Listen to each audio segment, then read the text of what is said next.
नमस्कार। आज हम करेंगे बीए पार्ट थर्ड ईयर के प्रश्न पत्र सेकंड के अंतर्गत संत थॉमस एक्विनास के कानून संबंधी विचारों का अध्ययन। कानून का सिद्धांत थॉमस के राजनीतिक चिंतन का केंद्र बिंदु है। एक राज्य न्यायपूर्ण है या न्याय इसका इसी से जाना जा सकता है कि राज्य किस हद तक न्याय के सिद्धांतों और कानूनों का पालन करता है। उसका न्याय और कानून का सिद्धांत एक उस मार्ग के रूप में है जिससे अरस्तु, सिसरो, रोमन विधिवेत्ता और संत अगस्टाइन के विचारों को एक सूत्र में बांधकर मध्य युग को प्रेषित किए गए थे। एक्विनास ने कानून को विवेक बुद्धि का परिणाम भी बतलाया और इच्छा की अभिव्यक्ति भी स्वीकार की। उसने कहा, कानून विवेक का वह अध्यादेश है जिसे लोकहित के लिए किसी ऐसे व्यक्ति ने प्रख्यापित किया हो जो समाज के कल्याण के लिए उत्तरदायी हो। एक्विनास के मत में विधेयात्मक कानून का केवल शासक द्वारा लागू किया जाना ही आवश्यक नहीं, बल्कि उसका कानून विवेक सम्मत होना भी जरूरी है। ऐसा कानून कभी सच्चा नहीं हो सकता जिसका उद्देश्य सामान्य हित न हो। यदि राजा द्वारा जारी किया गया आदेश विवेकपूर्ण और सामान्य हित के उद्देश्य से प्रेरित नहीं है तो वह सच्चा कानून नहीं है। एक्विनास कानून को स्वयं सिद्ध मानते हुए मानवीय कानून को दैवीय कानून के साथ संयुक्त करने का प्रयास करता है। मानवीय विधि उस दैवीय शासन व्यवस्था का एक अभिन्न भाग है जिसके अनुसार स्वर्ग तथा पृथ्वी पर प्रत्येक वस्तु का शासन होता है।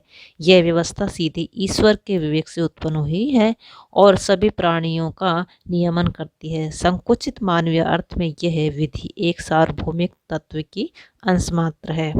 एक्विनास ने कानूनों को 4 श्रेणियों में बांटा है। पहला शाश्वत कानून, दूसरा प्राकृतिक कानून, तीसरा दैवीय कानून, चौथा मानवीय कानून। इन चारों वर्गों में केवल एक वर्ग ही मानवीय है। कारण यही है कि वह मानव समाज और उसकी संस्थाओं को विश्व व्यवस्था का एक विशिष्ट स्तर मानता है। पहला कानून है शाश्वत कानून। शाश्वत कानून का संबंध दैवीय अथवा ईश्वरीय विवेक से है जो सभी सृजी हुई वस्तुओं में व्याप्त रहता है। एक्विनास के अनुसार समस्त सृष्टि दैवीय, मानव, पशु, जड़ पदार्थ शाश्वत कानून के अधीन है। शाश्वत विधियां सर्वोच्च विवेक की प्रतीक हैं। उन्हें पूर्ण रूप से न समझ पाने के कारण ही मनुष्य भाग्य के भरोसे बैठा रहता है, जो कि अपनी सीमित बुद्धि के कारण शाश्वत कानूनों का आभास मनुष्य को स्पष्ट रूप से नहीं हो पाता।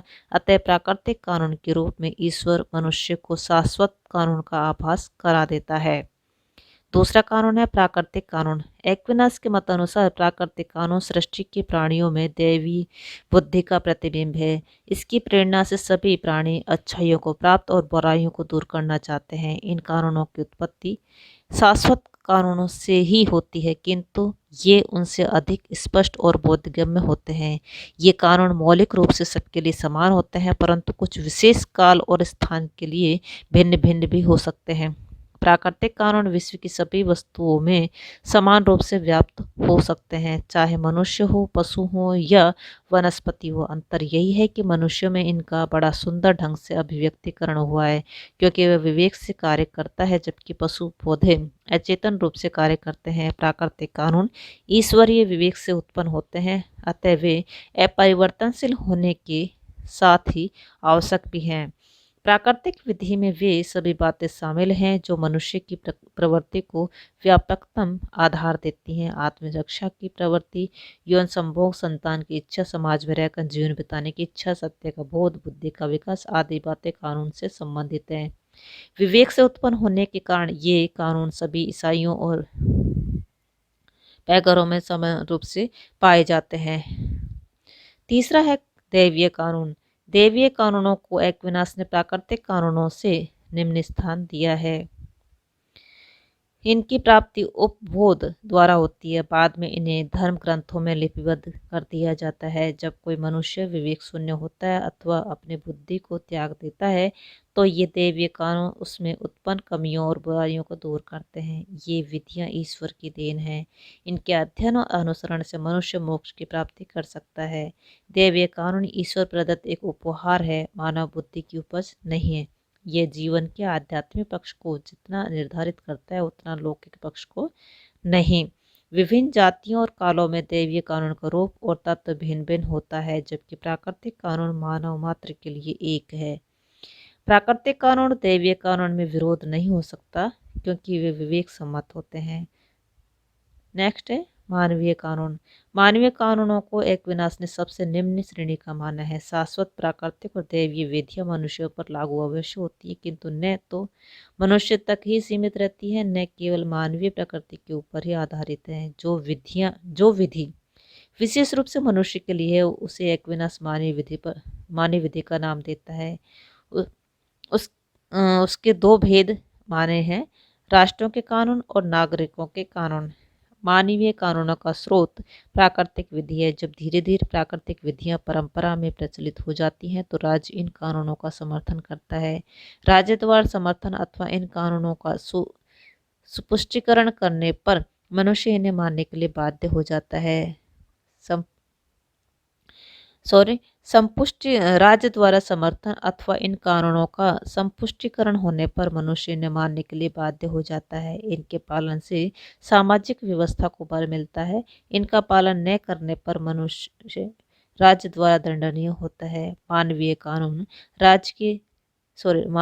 समाज के संरक्षक अथवा राजा द्वारा लागू होता है, लेकिन इसे बनाने में राजा मनमानी नहीं कर सकता है। उसे यह ध्यान रखना पड़ता है कि यह कानून विवेक सम्मत हो और प्राकृतिक कानून से असंगत न हो। एक्विनास मानवीय कानून को प्राकृतिक कानून के अधीन रखता है। उसके अनुसार विवेक विरोधी किसी भी मानवीय कानून को मानने के लिए कोई नागरिक बाध्य नहीं है।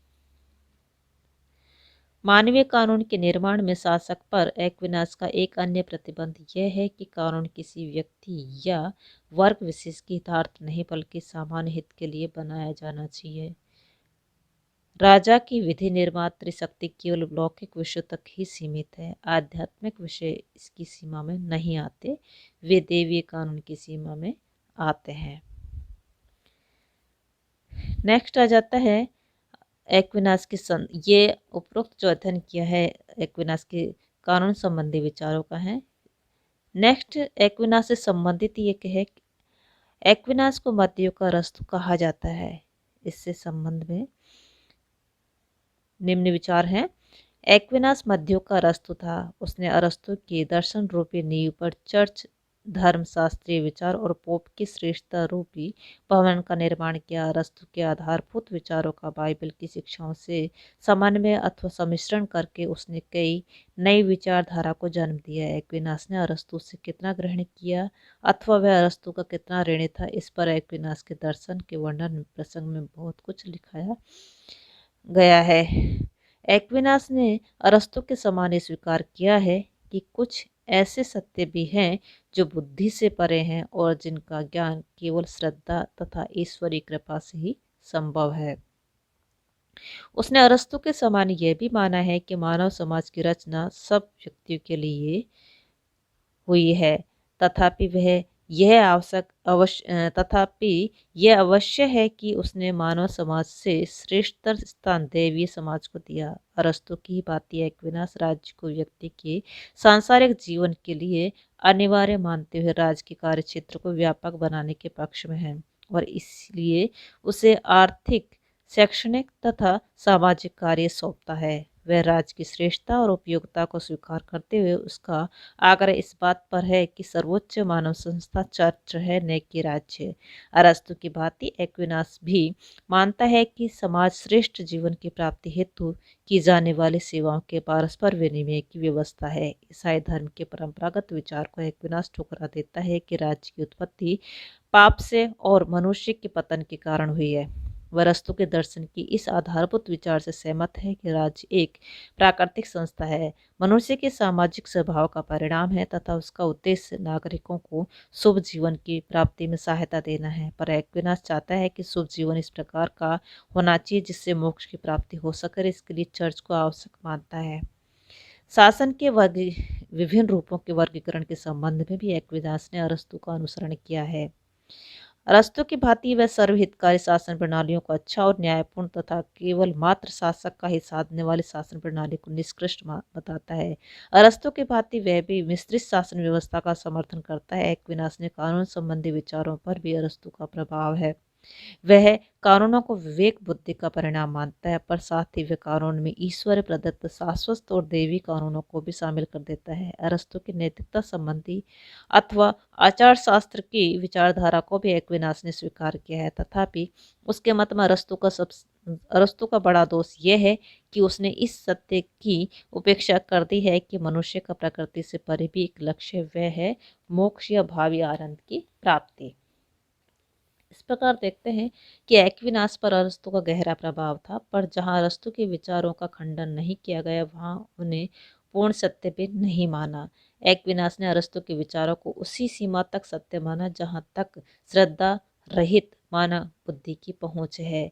एक्विनास ने अरस्तु की धारणाओं को स्वीकार करते हुए भी ईसाई धर्म के आदर्शों और सिद्धांतों को उसने ऊंचा स्थान दिया। इस प्रकार ये कहना उपयुक्त तो हुआ कि अरस्तु के दर्शन रूपी नींव पर एक्विनास ने ईसाई भवन का निर्माण किया। इसलिए एक्विनास को ईसाईकृत अरस्तु तथा उसके दर्शन को ईसाई अरस्तुवाद तक कहा जाता है। थैंक्स, आज के लिए इतना ही।